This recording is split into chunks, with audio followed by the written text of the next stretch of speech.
David Matthews had always been the skeptic among his friends.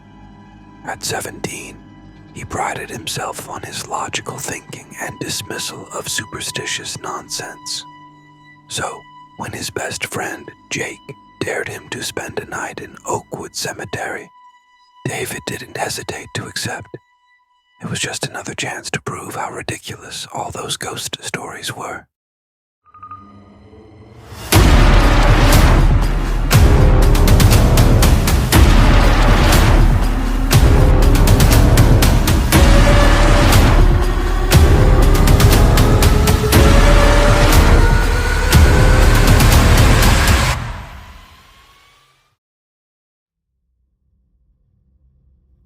"You're on," David said with a smirk, his brown eyes glinting with confidence. "One night in Oakwood Cemetery. Easy." Jake's eyes widened in surprise. He hadn't expected David to agree so readily. "Are you sure, man? That place is seriously creepy. They say the spirits of the dead walk among the graves at night." David rolled his eyes. "Come on, Jake. We're not kids anymore. There's no such thing as ghosts." Little did David know, his unwavering disbelief was about to be put to the ultimate test. The next day, David packed a small backpack with essentials: a flashlight, extra batteries, a sleeping bag, some snacks, and a bottle of water. He told his parents he was staying at Jake's house for a movie marathon, feeling a twinge of guilt at the lie but pushing it aside. They'd only worry if they knew the truth. As the sun began to set, Jake drove David to the outskirts of town, where Oakwood Cemetery sprawled across the several acres. The wrought iron gates loomed before them, their intricate design casting eerie shadows in the fading light. "Last chance to back out," Jake said, his voice tinged with concern. David shook his head. "Not a chance. I'll see you in the morning." With a deep breath, David pushed open the creaking gate and stepped into the cemetery. The sound of Jake's car fading into the distance left him feeling suddenly alone. As darkness descended, David made his way deeper into the cemetery. Rows upon rows of weathered tombstones stretched out before him, their inscriptions barely visible in the dim moonlight. He found a relatively clear spot near an old oak tree and set up his sleeping bag. The night was unnaturally quiet. No crickets chirped, no owls hooted. It was as if the very air was holding its breath. David settled into his sleeping bag, propping himself up against the tree trunk. He pulled out his phone, intending to kill some time with games, but found he had no signal. With a sigh, he put the phone away and gazed out at the sea of graves. "See, nothing to be afraid of," he muttered to himself, trying to ignore the goosebumps rising on his arms. It started as a faint sound, so quiet David thought he might have imagined it. A whisper on the wind, barely audible. He strained his ears, trying to make out words, but it faded as quickly as it had come. Just the wind, he reassured himself, but his heart had begun to beat a little faster. Minutes ticked by, each seeming longer than the last. David found himself jumping at every rustle of leaves, every shadow that seemed to move in the corner of his eye. He shook his head, angry at himself for letting his imagination run wild. That's when he heard it again. A whisper, clearer this time. "David." He bolted upright, flashlight in hand, sweeping the beam across the graves. Nothing moved, nothing changed, but he was sure he had heard his name. A chill wind picked up, carrying with it tendrils of fog that seemed to creep along the ground.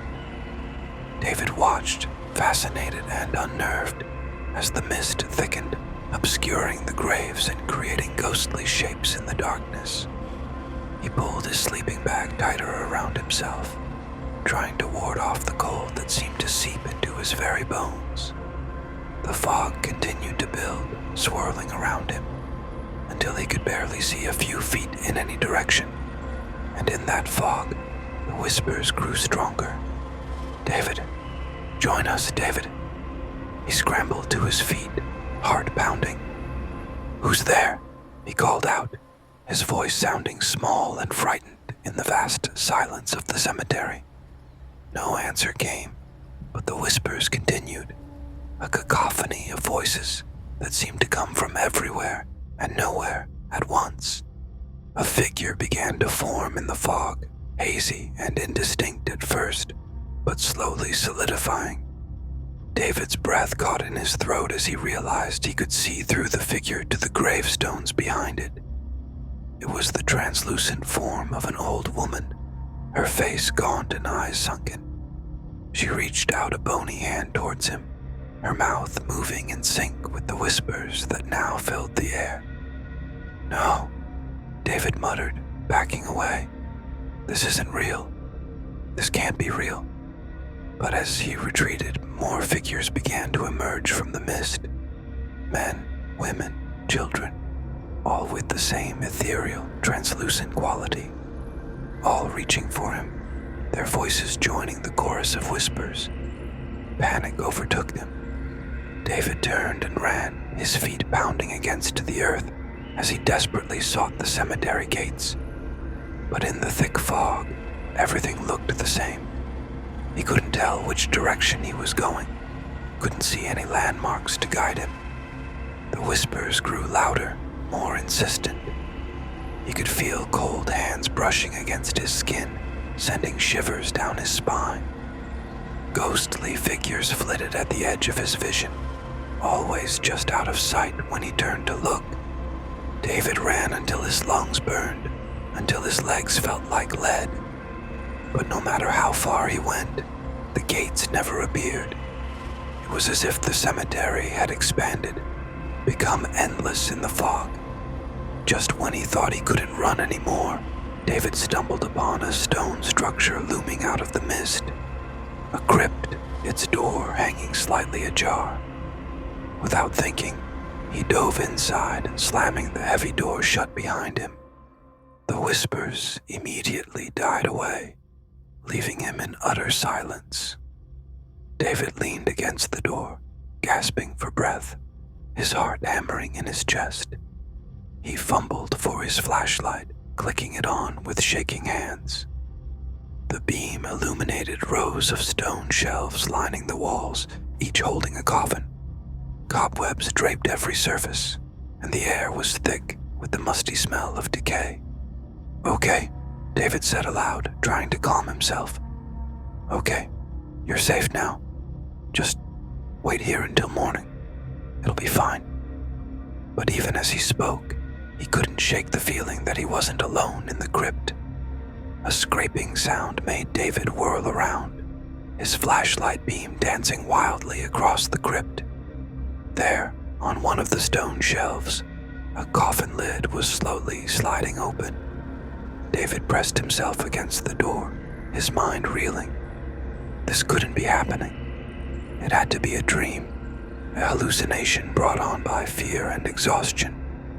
But the lid continued to move, revealing a withered corpse within. As David watched in horror, the corpse's eyes snapped open, glowing with an unearthly light. It sat up, its head turning to fix its gaze on David. When it spoke, its voice was the same whisper he had heard outside, but now he could understand the words clearly. "Welcome, David. We've been waiting for you."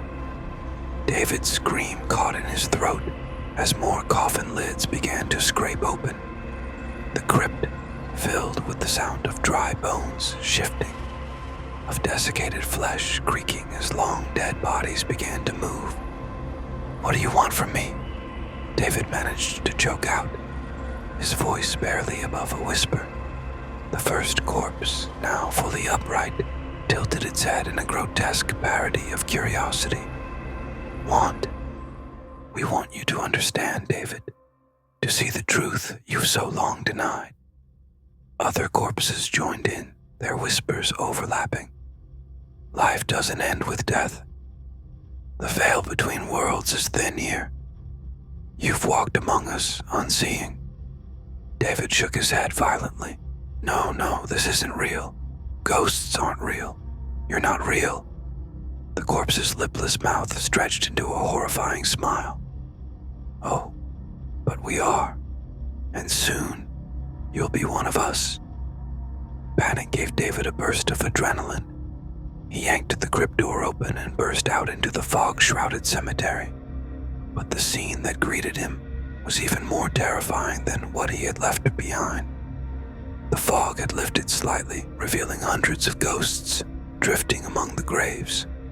Some looked newly dead. Others were little more than skeletons.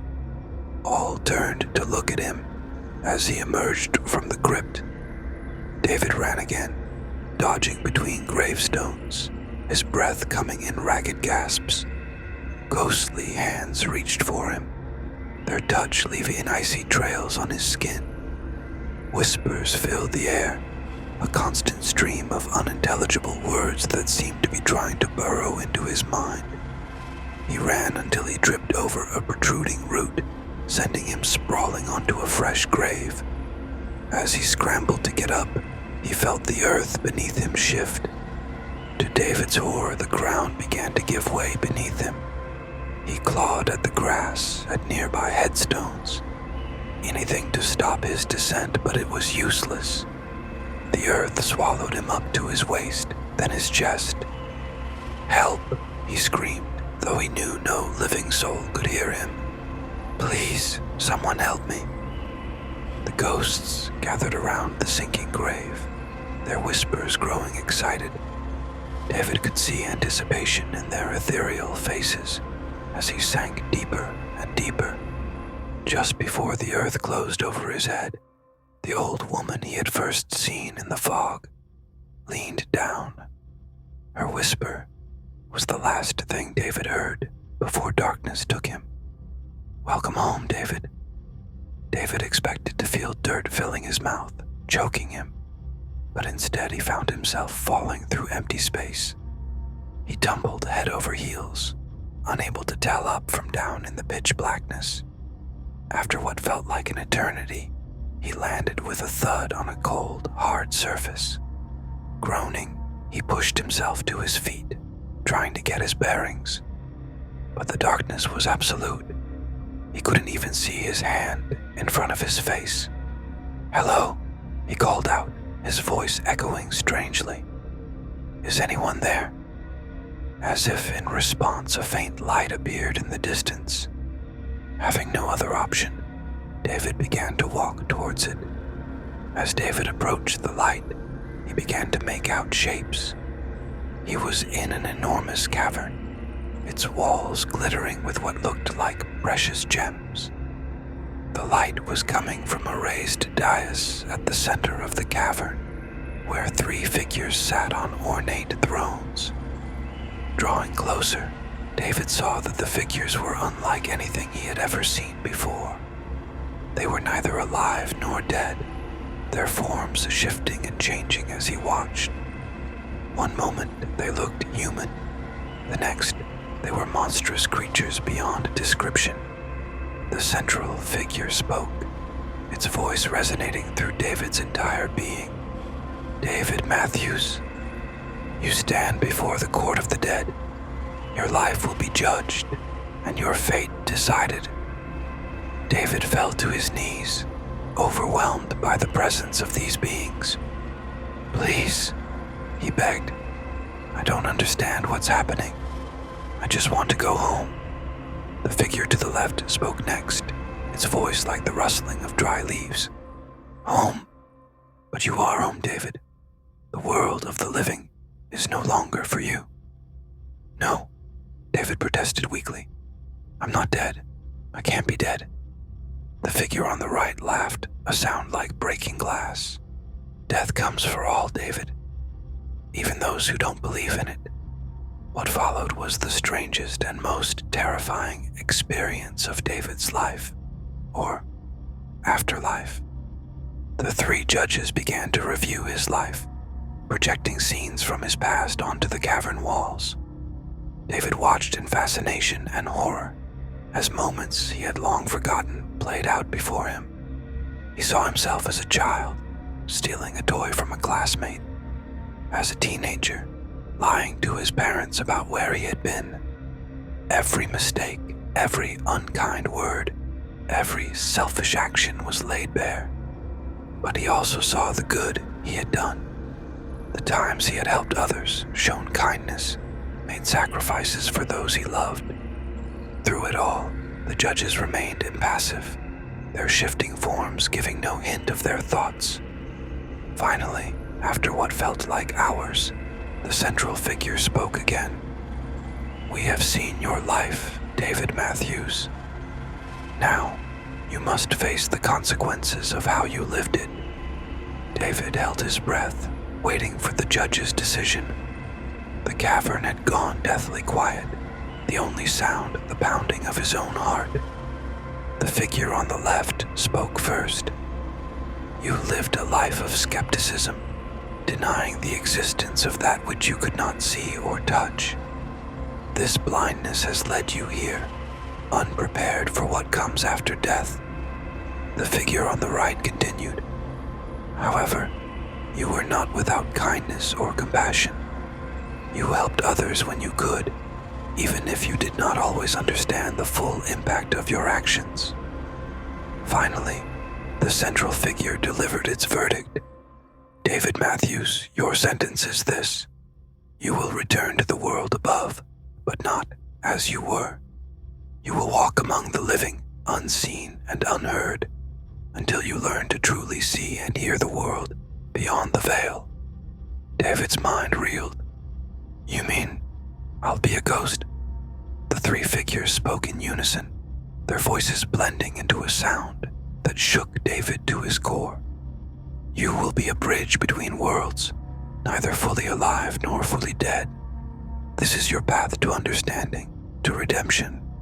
Embrace it, learn from it, and perhaps one day you will find peace." Before David could protest, the cavern began to fade away. He felt himself being pulled upward, back through layers of earth and stone, until David gasped as he found himself standing in Oakwood Cemetery once more. The fog had lifted, and the first light of dawn was breaking over the horizon. For a moment he felt a surge of relief. It had all been a nightmare, nothing more.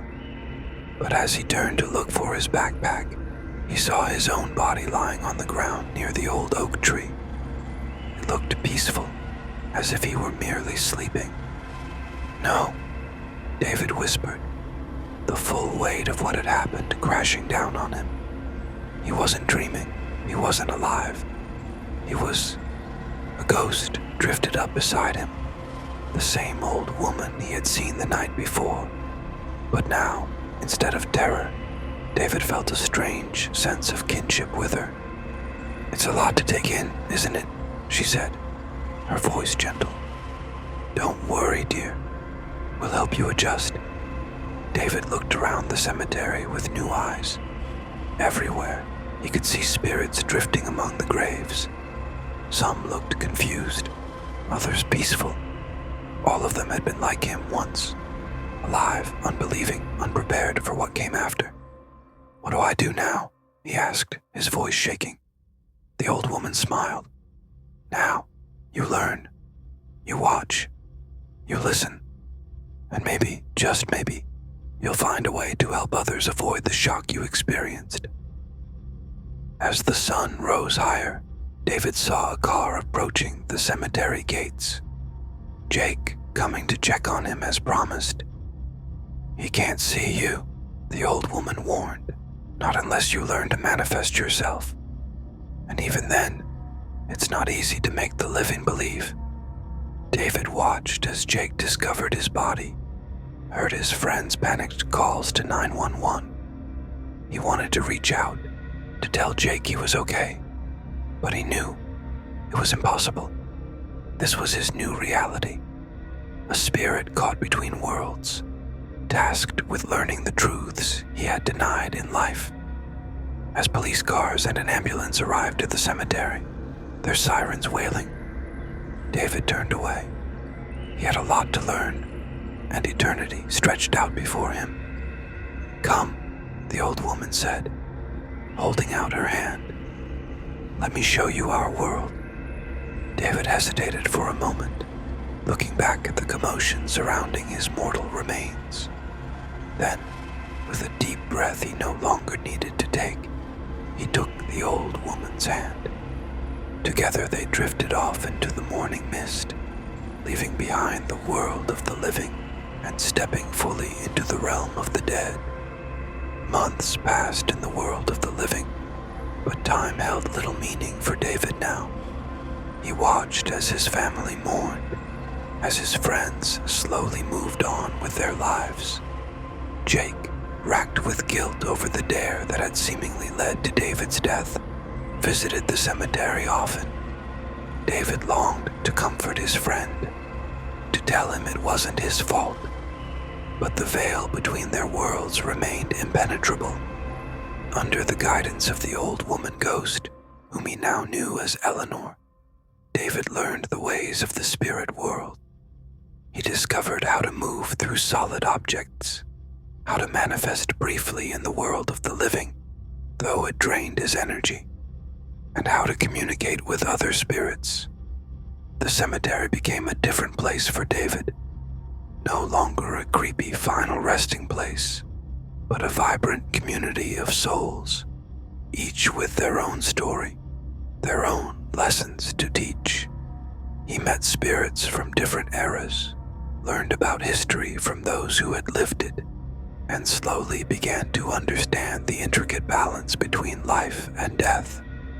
One night, as David drifted among the tombstones, he noticed a young woman standing at a fresh grave. Tears streamed down her face as she placed flowers on the mound of earth. David felt a pull towards her, a connection he couldn't explain. "That's Sarah," Eleanor said, appearing beside him. "She lost her brother last week. Car accident. He's having trouble crossing over." David looked around, spotting a confused-looking young man standing near the crying woman. "Can't she see him?" he asked. Eleanor shook her head. "He doesn't know how to make himself visible, and she's not open to the possibility. That's where you come in, David." "Me?" David asked, surprised. "You've learned a lot these past months. You understand now what it's like to be caught between worlds. Help him cross over. Help her find peace." David hesitated. In life, he would have scoffed at the idea of ghosts and spirits. Now, he was being asked to guide one. But as he looked at the grieving woman and the lost spirit of her brother, he felt a sense of purpose he hadn't experienced since his death. Taking a deep breath he no longer needed, David approached the young man. "Hi," he said softly. "I'm David. I'm here to help." The spirit turned to him, relief flooding his features at seeing someone who could interact with him. "I'm Mark. I don't know what's happening. Why can't Sarah see me?" As David began to explain, guiding Mark through the first steps of his afterlife journey, he realized that this was why he had been given this second chance.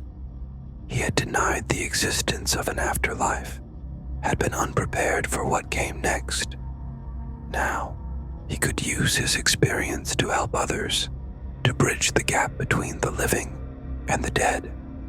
In that moment, as he watched understanding dawn in Mark's eyes, as he felt the first stirrings of peace in Sarah's grief-stricken aura, David knew that his journey was far from over. This was indeed a new beginning, not just for Mark and Sarah, but for David himself.